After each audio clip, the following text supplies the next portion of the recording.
Hi friends, எல்லோரும் நல்லா இருக்கீங்கன்னு நினைக்கிறேன். ஆக்சுவலி இந்த வீடியோவை பொறுத்த வரைக்கும் ஒரு சின்ன கிளாரிஃபிகேஷனுக்கு வேண்டி தான் நான் போடுறேன். இதுக்கு முன்னாடி ஒரு வீடியோ போட்டிருந்தேன்னு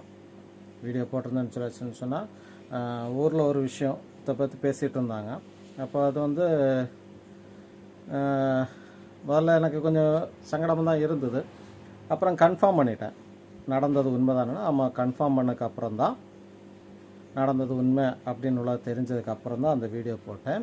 அந்த வீடியோ பொறுத்த வரைக்கும் பிள்ளைங்களுக்கு ஜஸ்ட் ஒரு அட்வைஸ் தான். எதுவாக இருந்தாலும் பேரண்ட்ஸ்கிட்ட பேசுங்க, எதுவாக இருந்தாலும் பேரண்ட்ஸ்கிட்ட சொல்லுங்கள், இப்போ யார்கிட்ட பழகணும்னு பார்த்து பழகுங்க அப்படிங்கிற ஒரு அட்வைஸ் தான் கொடுத்துருக்கேனே தவிர யார் தப்பு பண்ணா அப்படின்லாம் சொல்லலை. தப்பு பண்ணுறவங்கக்கிட்ட நெருங்காதீங்க, அவங்கள சேர்க்காதீங்கன்னு தான் சொல்கிறேன். சரியா? இப்போது அந்த இதை பொறுத்த வரைக்கும் யாருமே என்னை பொறுத்த வரைக்கும் அதில் வந்து யார் தப்பு பண்ணா யார் கரெக்ட் பண்ணான்னு சொல்லிட்டு யாருக்கும் ஒரு என்ன சொல்லுது, அதை பற்றி யாரும் பேசிட்டு காரியம் இல்லை, யாரும் அதை ரொம்ப இது பண்ண கிடையாது. ஆனால் ஒரு சிலர் என்ன சொல்கிறாங்கன்னு சொன்னால், அலிசனை வந்து தனிப்பட்ட ஒரு நபரை பழி வாங்குறதுக்காக போடுறேன் அப்படின்னு சொல்லிட்டு. எனக்கு வந்து யாரையும் பழி வாங்கணும்னு அவசியம் கிடையாது. புரியுதா? இப்போ பழி வாங்கணும்னு சொல்லிச்சுன்னு சொன்னால் நான் உங்களுக்கு ஆக்சுவலி நான் அதை பழி வாங்குறதுக்காக போட்டிருக்கேன்னு சொல்லி நீங்கள் கொண்டு போய் கேஸ் கொடுத்துருக்கணும்.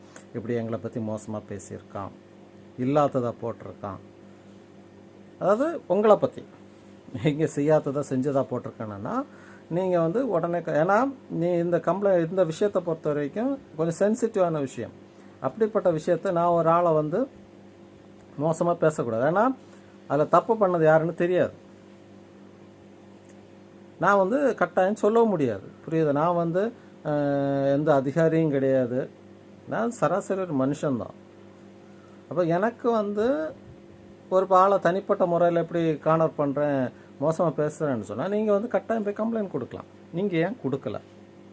கொடுத்துருக்க வேண்டியதானே. சும்மா எதுக்கு போய் நான் உங்களை வந்து மோசமாக பேசுகிறேன் அப்படின்னு சொல்லியிருக்கீங்க. சரி, இதுக்கு இன்னொரு விளக்கத்தை நான் ரெண்டாக சொல்கிறேன். இது ஒரு பக்கம். இப்போ எல்லாருக்கும் வந்து அந்த ப்ராப்ளம் நடந்ததுங்கிற கன்ஃபார்ம் யாருங்கிறது தான் எல்லாருக்கும் ஒரு குழப்பத்தில் இருக்குது. அப்படி தானே? யாருங்கிறத வந்து ஒரு குழப்பத்தில், நம்ம அதை பற்றி குழப்பப்பட வேண்டிய அவசியம் கிடையாது. ஏன்னா நமக்கு சம்மந்தம் இல்லாத விஷயம், தனிப்பட்ட நபர்களுக்கு நடந்து அவங்க பார்த்துக்கிடுங்க. நம்ம அதை பற்றி கேட்க வேண்டிய அவசியமும் கிடையாது, யாரும் கேட்குறதும் இல்லை. அவங்க வந்து நம்மளை அதுக்குள்ளே இழுக்க பார்க்குறாங்க. புரியுது? அதனால் தயவு செய்து எப்பவும் போல் இருங்க, யாரும் கண்டுக்கிடாதீங்க. இப்போ உங்களுக்கு விழிப்புணர்வுக்கு ஒரு இதை போட்டது இந்த ப்ராப்ளம்னு சொல்லி யூடியூப்பில் பார்த்தீங்கன்னா அந்த போஸ்கோ ஆக்டுக்கு ஏகப்பட்ட விழிப்புணர்வு இது வீடியோஸ் இருக்கும். கவர்மெண்ட் சைட்லேருந்து போட்டது இருக்கும். அந்த இது போலீஸ் ஸ்டேஷன் அவங்க போலீஸ் அந்த லெவலில் போட்டது இருக்கும். டிஎஸ்பி எஸ்பி அவங்க பேசுகிறது இருக்கும் போஸ்கோ ஆக்டை பொறுத்த வரைக்கும். அப்போ அது வந்து அப்படின்னு சொன்னால் இப்போ அது போடுறதெல்லாம் வரும்போது உங்களை சொல்கிற மாதிரி இருக்குமா? அப்படி யோசித்து பார்த்தீங்களா? இப்போ நாங்கள் வந்து பொதுவாக ஒரு விஷயத்த சொல்கிறோம், இப்படி ஒரு விஷயம் நாங்கள் கேள்விப்படுறோம். அப்போது வந்து பிள்ளைகள் கவனமாக இருங்க, பெற்றோர் கவனமாக இருங்க, பிள்ளைகளை யாரு கூட ரொம்ப அலோவ் பண்ணாதீங்கன்னு தான் நான் சொல்லியிருக்கோம். சரி, இதனால் உங்களுக்கு என்ன ப்ராப்ளம்? அதுதான் இப்போ இருக்க கேள்வி. உங்களுக்கு என்ன ப்ராப்ளம்? இப்போ ஊர் மொத்தம் என்ன சொல்கிறாங்கன்னா, அவன் ஒரு தனிப்பட்ட ஒரு நபருக்கு பேரை நாசம் பண்ணுறதுக்காக அலிசன் இப்படி பண்ணுறான், அலிசன் பண்ணுறாங்கிற அலிசனை பண்ண வைக்கிறாங்க அப்படின்னு தானே. இப்போ இந்த தனிப்பட்ட நபர் யார்? நான் யார் பேரையும் சொல்லலை. நீங்கள் ஏன் தனிப்பட்ட ஒரு நபரை நீங்களாக காட்டி கொடுக்குறீங்க? இப்போ தனிப்பட்ட நபருக்கு பேரை ரிப்பேர் பண்ணோன்னா யாரை சொல்கிறீங்கன்னு தெரில. இப்போ எனக்கு மைண்டில் இருக்கால் பேர் கரெக்டாக இருந்தால், இப்போ நான் வந்து எங்கள் வீட்டுக்கு வந்து என்ன சொல்கிறது, எங்கே போனாலும் எங்கள் வீட்டுக்கு வருவேன். அப்படி தானே? இப்போ காலைல கடைக்கு திங்ஸ் கொண்டு போகிறேன்னா போயிட்டு 11 மணிக்கு ரிட்டர்ன் வருவேன். எங்கேயா போகிறேன்னா சொல்லிட்டு போவேன், இந்த டைமுக்குள்ளே வருவேன், இல்லைன்னா எங்கே இருக்குன்னு சொல்லுவேன். ஆனால் நீங்கள், நான் அந்த நபரான்னு தெரில, நீங்கள் எய்ம் பண்ணுற ஒரு நபர் வந்து அவங்க வீட்டில் இருக்கிறதோடையும் அவங்க கேர்ள் ஃப்ரெண்டு கூட இருக்கிறது தானே டைம் கூடுதல். அதுக்கு சாட்சின்னு சொன்னால் அந்த ஏரியாவில் கேமரா செக் பண்ணாலே போதும். ஒரு நாளைக்கு எத்தனை தடவை நீங்கள் சொல்கிற அந்த சம்மந்தப்பட்ட நபர் அவங்க கேர்ள் ஃப்ரெண்ட் வீட்டுக்கு போயிட்டு வராங்க? இது வந்து என்கிட்ட வந்து நீங்கள் கேட்கணும் அவசியம் கூட கிடையாது. அந்த இதில் கட்டாயம் சிசிடிவி கேமரா ஒன்று அந்த போகிற வழியில், அந்த ஜங்ஷன் முதல் போகிற வழியில் சிசிடிவி அந்த இடத்துக்கு அவருக்கு ஒரு நாளைக்கு 3 தடவை 4 தடவை போக வேண்டிய அவசியம் என்ன? சரியா? அதை நீங்கள் கிளாரிஃபை பண்ணிக்கிடுங்க. ஒரு பிரச்சனை வருது அப்படின்னு சொல்லி வச்சுருந்தோன்னா எல்லோரும் அதான் கேட்பாங்க, சம்மந்தம் இல்லாத இடத்துக்கு நீ ஏன் போகிறதுனால தானே உன் பேர் வருது கேட்பாங்கல்ல. இப்போ வந்து நான் வந்து சொல்லணும்னு அவசியம் கிடையாது. நான் இப்போ வந்து அந்த கலந்துட்ட கடையில் வந்து சாயந்தரம் போக மாட்டேன். ஏன்னா இந்த கர்மத்தெல்லாம் கண்ணில் காணப்படாதுன்னு சொல்லிட்டாங்க. கண்டா நமக்கு என்னங்களும் தோணும். ரீசெண்டாக வரும், நான் நைட் வந்து 8 மணி வரைக்கும் இருப்பேன். ஸ்டாஃப் வந்து 6 மணிக்கு போவாங்க, நான் போயிட்டு 8 மணி வரைக்கும். இப்போ நான் போகிறது இல்லைன்னா டெய்லி போகிற அன்னைக்கெல்லாம் வேணேன் நீங்கள் சொல்கிற நபரை நான் பார்ப்பேன். வண்டி உள்ளேருந்து தான் வரும், இல்லைன்னா உள்ளே போகும். அப்போது நான் வந்து இதில் பிரச்சனை தலையிடக்கூடாதுன்னு சொல்லிட்டு, தலையிடக்குன்னு இல்லை, நமக்கு அவன் எவன் எங்கே போனா என்ன, அதனால் நம்ம அதில் இருந்தால் ஏதாவது தோணுன்னா இப்போ நைட் அதில் இருக்கிறதும் கிடையாது. ஏன்னா இப்படி ஒரு இஷ்யூ நடந்துகிட்ருக்க டைமில் நம்ம இருந்தால் தேவையில்லாத அடுத்து நான் இப்படியே அங்கே போகிறான்னு சொன்னேன்னா தேவையில்லாத அடுத்த இஷ்யூ வரும். அப்படி நான் ஒதுங்கி இருக்க இடத்துல உங்களுக்கு என்ன பிரச்சனை? இப்போ நான் வந்து யாரையும் காட்டி கொடுக்கல, நீங்கள் தான் காட்டி கொடுத்துட்ருக்கீங்க. ரெண்டாவது, அந்த தனிப்பட்ட நபருக்கு நான் ஒரு சில விஷயம் கேட்குறேன். நான் ஃபஸ்ட் டைம் வந்து சண்டே கிளாஸில் நீங்கள் செக்ரட்டரி இருக்கும்போது நான் வந்து டீச்சருக்கு அப்ளிகேஷன் தரேன். நீங்கள் என்ன போட்டிங்க, வெயிட்டிங் லிஸ்ட்டு போட்டு கிளாஸ் தரல. சொன்ன ரீசன் என்ன தெரியுமா? அலிசனுக்கு வந்து அப்போ என்ன ஸ்டேஜ்னு பார்த்தீங்கன்னா, காலேஜ் முடிச்சுட்டு மேரேஜ் முடிஞ்ச டைம் ஒன்று நினைக்கிறேன். மேரேஜ் முடிஞ்ச டைம் இல்லை, காலேஜ் முடிச்சு வந்த டைம் நினைக்கிறேன். ஆமாம், முடிச்சு வந்த டைம், முடித்து திருப்பூரில். சார் ஆமாம், நான் மேரேஜ் முடிஞ்ச டைம். அப்போ அவங்க வந்து எனக்கு வெயிட்டிங் லிஸ்ட் நம்பர்லாம் போட்டு லெட்டர்லாம் தந்தாங்க. உங்களுக்கு வெயிட்டிங் லிஸ்ட் நம்பர் 2 என்னமோ எல்லாம் போட்டு பயங்கரமாக இருந்தது அது சம்பவம். ஆனால் அந்த டைமில் வந்து நீங்கள் என்ன பண்ணியிருக்கீங்க அப்படின்னு தெரியுமா? நீங்கள் இப்போ ஒரு ஆளை சேஃப் கார்ட் பண்ண பார்க்குறீங்க இல்லையா? பேர் சொல்லணுமா? என்னத்துக்கு பேர் சொல்லிட்டா தான் ஊர் மொத்தம் தெரியுமா? பேர் ஒன்றும் சொல்ல வேண்டாம். அந்த நாதாரி, அறிவு ஜீவி, விவரம் கூடின நல்ல வார்த்தைகள் வருது. உனக்கு என்ன திமிர் இருந்தா அலிசா மோசம்னு சொல்லிட்டு ஊர் மொத்தம் சொல்லிட்டு நடப்பேன். இப்போ கிடையாதுங்க, மேரேஜ் ஆன புதுசுலேருந்து இப்போ கிடையாது. அப்போ தொடங்கின விஷயங்கள் அதெல்லாம். இவருக்கு வேலை என்ன தெரியுமா? எங்கள் சர்ச்சில் யார் கல்யாணம் ஆகி வந்தாலும் அந்த கல்யாணம் வர பிள்ளைங்கள்ட்ட போய் சொல்கிறது, நீங்கள் யார்கிட்ட பேசினாலும் அலிசன்ட்ட பேசாதீங்க, அலிசன் ஆளு மோசம் அப்படின்னு சொல்லி. சாட்சி வேணுமா உங்களுக்கு? இப்போ சாட்சி ரெட்டியாக இருக்கு. இதே நபர் நீங்கள் சேஃப்கார்ட் பண்ண பார்க்குறீங்க தெரியுமா? அந்த நபர் இந்த பிள்ளைங்கள்ட்ட என்ன இப்போ அவங்க அந்த ஒரு பிள்ளை வந்து என்கிட்ட பேசிச்சு. ஆனால் நீங்கள் எங்கே கூப்பிட்டால் நான் வந்து சாட்சி சொல்லணும், உங்களை பற்றி இந்த நபர் எங்கள் வீட்டில் இருந்து பேசிகிட்டு உண்டு, என்கிட்ட தனிப்பட்ட முறையில் வந்து பேசிகிட்டு உண்டு அப்படின்னு சொல்லிட்டு அந்த பிள்ளை வந்து சொல்லும். ஆனால் நான் எங்கே வேணாலும் உங்களுக்கு வந்து நான் சொல்கிறேன். சொல்ல வைக்கணுமா? அவங்கள இது போல் ஒரு வீடியோ போட சொல்லிடுமா? நீ வந்து சொன்ன இல்லைன்னு சொல்லிட்டு. அப்போ நீ சொல்லாமல் போ. இத்தனை வருஷமாக நான் வந்துட்டு கேட்டேன், நீ ஏன் சொன்னேன்னு சொல்லிட்டு கேட்கலையா? ஏன்னா எனக்கு தெரியும் நான் என்ன பண்ணியிருக்கேன், இல்லை யார்கிட்ட எப்படி பழம் எனக்கு தெரியும். எனக்கு வந்து என்கிட்ட கான்ஃபிடென்ட் இருக்குது. அதே மாதிரி இப்போ உனக்கு ஒரு இஷ்யூ வந்தோன்னா நீ ஏன் கிடந்து பதற? நான் கேட்க வர்றது தான். நீ இத்தனை வருஷமாக என்னை பற்றி சொல்லிட்டு இருக்க, நான் ஒரு வார்த்தையோடு மீண்டே கேட்கல. என்னை சொன்னேன்னோ புரியுதா? அது உண்மையாக இல்லைன்னு ப்ரூவ் பண்ணாக்க நான் போகல. எனக்கு தெரியும் நான் எப்படிப்பட்டவன், நான் எப்படி பழகுவேன், யார்கிட்ட எப்படி பழகுவேன்னு எனக்கு தெரியும். புரியுதா? அதே டைமில் இப்போ நான் ஒரு விழிப்புணர்வு வீடியோ தான் போட்டேன். உனக்கு ஏன் நோகுது கேட்குறது? புரியுதா? உனக்கு தப்பு இல்லைன்னு நீ பேசாமல் இருக்க வேண்டியதானே? எதுக்கு உனக்கு வேண்டி இத்தனை பேர் சப்போர்ட் வராங்க நீ தப்பு பண்ணலைன்னு சொன்னால்? எத்தனை வருஷமாக நடந்தது? அதாவது நீயும் உனக்கு கேர்ள் ஃப்ரெண்டும் எங்கேயாவது எக்கு தப்பாக மாட்டுவீங்கன்னு தான் வெயிட் பண்ணிட்டு இருந்தோம் இத்தனை நாள். பட் இப்படியெல்லாம் வந்து நீ மோசமான பேர் வாங்குவோன்னு நான் கொஞ்சம் கூட எதிர்பார்க்கல. எது நினச்சதுக்கு அப்புறமா. சரியா?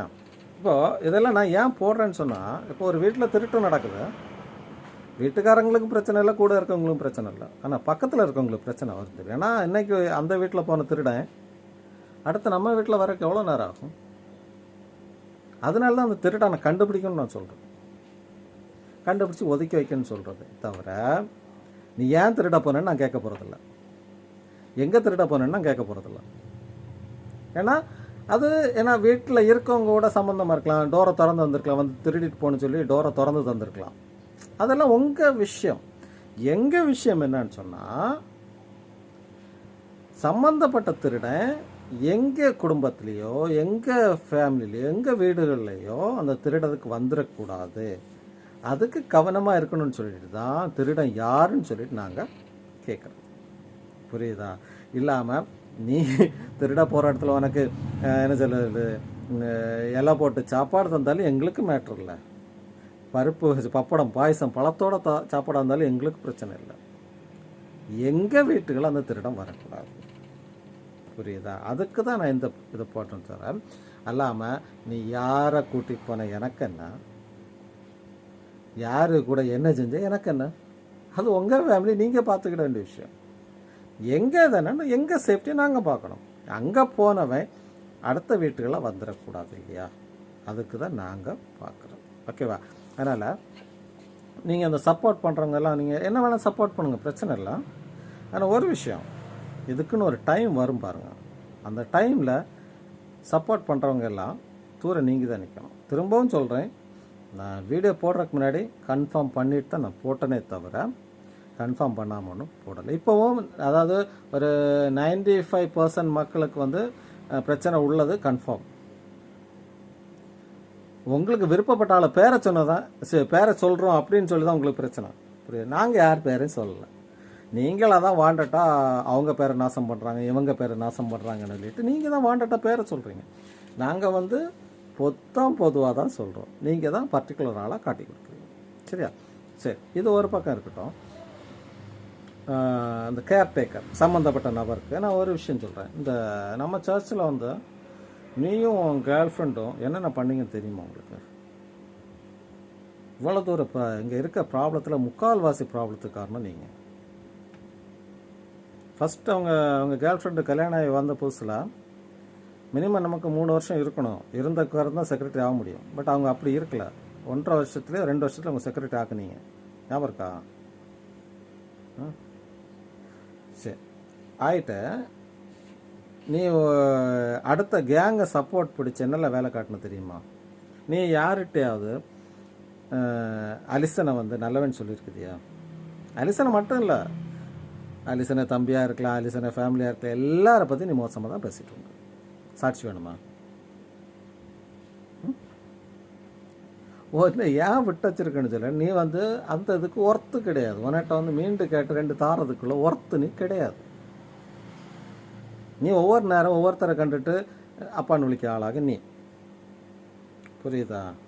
உனக்கு தோணியாச்சுன்னா நீ எதுவாக வந்து நேர முன்னணி ஏதாவது பிரச்சனை வந்துருக்குதியா? ஒன்றில் பசங்களை கிளப்பி விட்ற, இல்லாட்டி சுற்றி இருக்கவங்க அன்னிமரை கிளப்பி விட்ற, அன்னிமரை ஃப்ரெண்டுகளை கிளப்பி விட்றே தவிர நீ வந்து ஏதாவது பிரச்சனை முன்னே வந்து நின்றுருக்குதியா?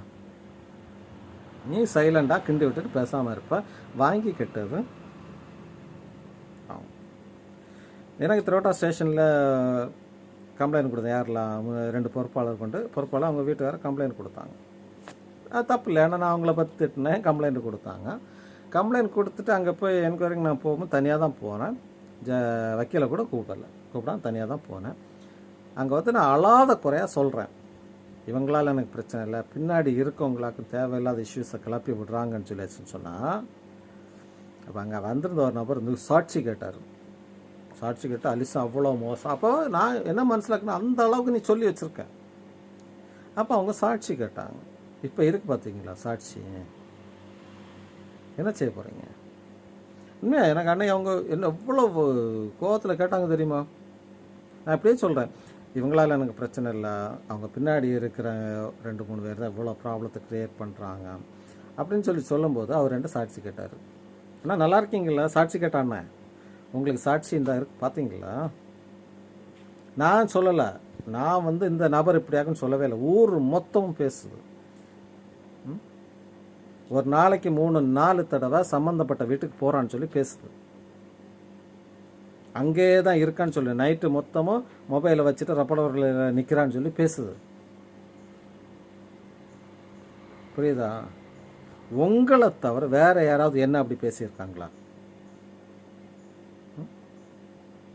பேசியிருக்காங்களா? இல்லைல்ல. அப்போது நான் சொல்கிற காரியம் தான், தேவை இல்லாமல் நீ ஒரு பிரச்சனை கிரியேட் பண்ணும்போது அது திரும்ப உனக்கு வந்து நிற்கும்போது உன்னால் பிடிச்சி நிற்க முடியாது. சரியா? கவனமாக இருந்துக்கோ. சரி, அடுத்தது இன்னொரு நபருக்கு. இந்த நபரை பற்றி உங்களுக்கு நல்லா தெரியும். சர்ச்சில் வந்து பொறுப்பில் இருக்காங்க, சண்டே கிளாஸில் டீச்சராக இருக்காங்க. இது வந்து நான் பொதுவாக தான் கேட்குறேன். நமக்கு வந்து சிஎஸ்ஐ மக்கள் கிறிஸ்டியன்ஸுக்கு வந்து சிலை வழிபாடு கிடையாது. அப்படி தானே? சிலை வழிபாடு நமக்கு கிடையாது. ஆனால் இந்த நபர் வந்து வெள்ளிக்கிழமை தோறும், வெள்ளிக்கிழமை சனிக்கிழமைன்னு நினைக்கிறேன், அவர் சாமிக்கு போடுற ஆரம் எல்லாம் வாங்கிட்டு போய் நீட்டாக பூசை எல்லாம் பண்ணுவார். என்ன பூசை பண்ணுறாருன்னு அவருக்கு தான் தெரியும். அது தனிப்பட்ட விஷயங்கள்.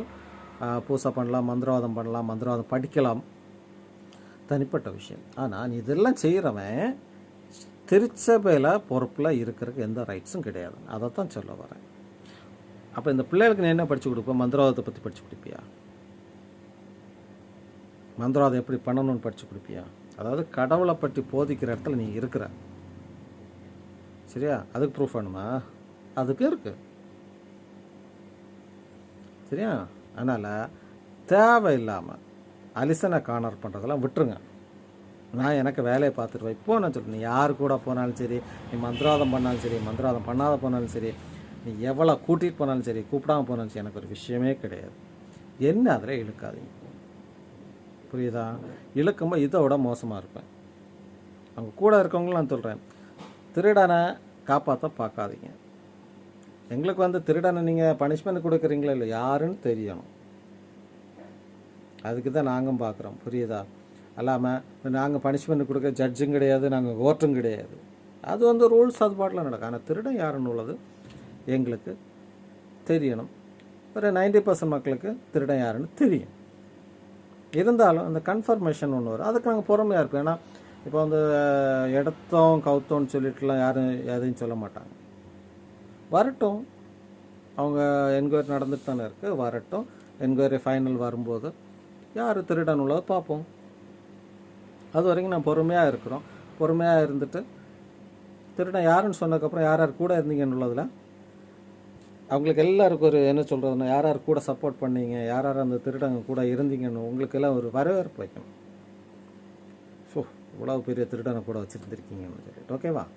எனிவே, திருடனுக்கும் நன்றி. திருடனோட கூட இருக்கும் உங்களை எல்லாருக்குமே என்னுடைய வாழ்த்துக்கள். என்ஜாய், இன்னும் நல்லா என்ஜாய் பண்ணுங்கள். உங்களால் எவ்வளோ தூரம் அடுத்தவங்கள மோசமாக சொல்ல முடியுமோ என்ஜாய் பண்ணுங்கள். ஓகே, பாய்.